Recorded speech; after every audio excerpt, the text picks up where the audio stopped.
Un tagad... Nu, pietiek, lomas tiek. Tagad...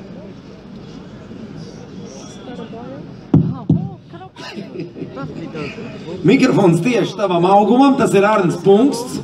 Nacionāla dūls vīrs, kurš ies cīnīties ar stroķi. Uz robežām jau vajadzēs, lai Dievs dod, ka tāda mums ir vairāk.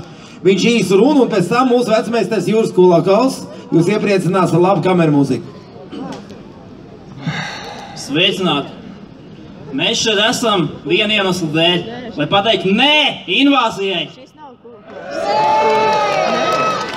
Mēs šeit stāvam atceroties mūsu senču pirms 8 gadsimtiem izcīnīto cīņu par svešiem iebrucējiem, kas šeit nāca ar uguni un zobenu.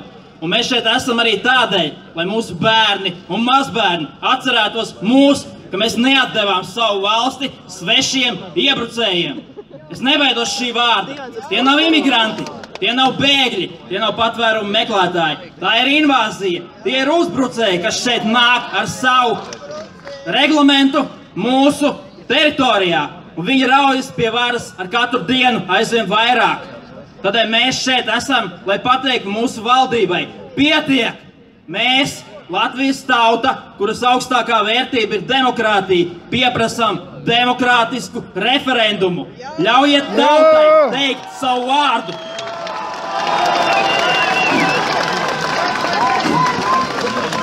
Un ja šī valdība nevēlās tautai dot tiesības izteikties, tad šāda valdība ir jāsūta ellē. Nobeigumā es lasīšu, jo es vēlos pateikt tādā valodā, kuru sapratīs arī Brisele. European nations have time to get up and say, enough! We ourselves want to be masters of our own country. We are not slaves of the Brussels. This is our home, and we will decide how to live and to whom to help. We not need owners, nor in Brussels, neither Washington, nor Moscow.